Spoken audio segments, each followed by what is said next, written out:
وقال يا وحقرت كسو جيدا بيلها بريونيس مقالة برعو أي مانتا كو قبتي مقالة برعو حرنت قبل كتغير شير لغو تاغير يوم شرح لمدى مدحوينها جمهورية الصومالي لان أحمد محمد سيلانيو سيدو كلا وحاي كقاهد من خلافات ككدح علوصن حسبك تلدها هي كلمية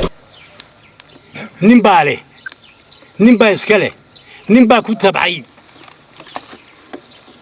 مجال ملها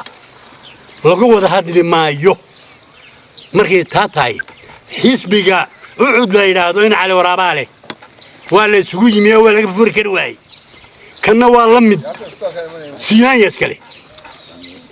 waxaan leenahay hadana aragnaa wax qabad ma aragnaa waxaan aragnaa halkii dalku uu ka dhaqaaqayay in laga bilaabay wadooyin baa laga bilaabay dooni mayno in wax dabad hayeen dabka baxay in la baqtiyo ma rabno waxaanu leenahay dooni mayno in this time nin kale baan keeno waxaanu leenahay iska daasiilayo in la doorto in wax loo kordhiyo he will be life president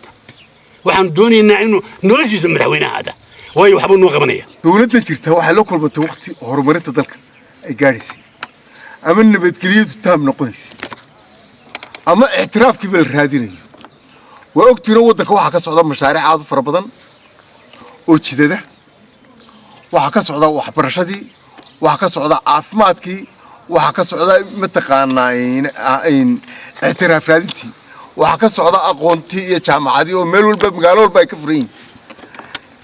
magaalo kasta intaasoo kun oo qof baa jaamacada iyo iskuulada u dareera maalin walba magaalooyinka Soomaaliland intaasoo inay baabado halkoodii ku noqoto dooni mayno la xajala inaga haysa xukuumadda jirta يا حسبك أي كذا لطي أي أمان تعالى واحد دلك سعوني ما أنت مضحى حسبك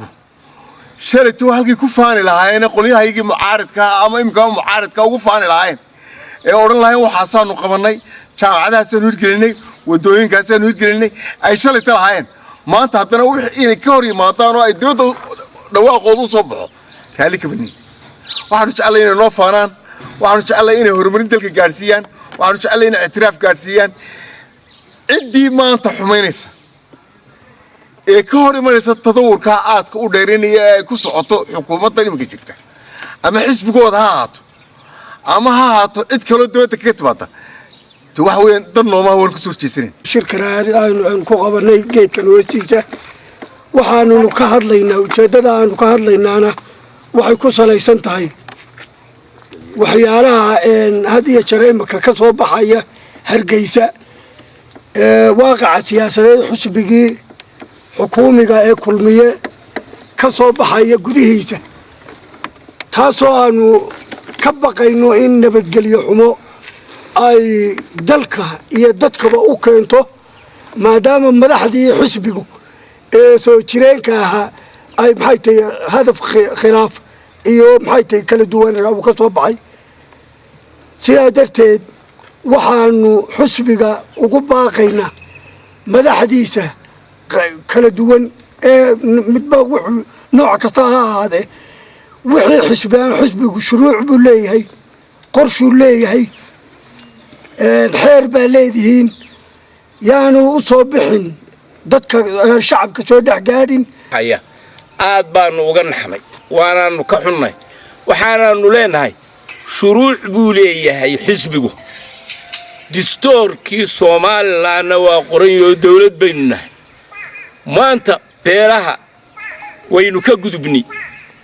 haddii aynu ka gudubnayna cidii khalkhal gelinaysa ama in dan wadata waanu ka soo horjeednaa nabadgelyada Soomaaliland waa muqaddis jooga halkan meediyahan waxaan u qabanay inaanu kaga hadalno khilaafkan kulmiye ee soo noqnoqday ee imika dibadda u soo baxay waxaanu leenahay haddaan ahay maxamuud ismaaciil maxamed in kulmiye ku kala baxo shuruuc buu leeyahay marka hore mar labaadka shuruuc baa dalka u taala waxaanu ka hadlaynaa in labadaa sharci ee yaalla ay ku kala baxaan kulmiye ciddii ay siiyo sharciyaduna ay qaadato ciddii kalena hadho waxaan kale sheegaynaa ciddii aanu dareenno inay nabadgelyada khalkhal gelinayso u daba fadhiisan mayno dalka nabadiisaanu ilaalinaynaa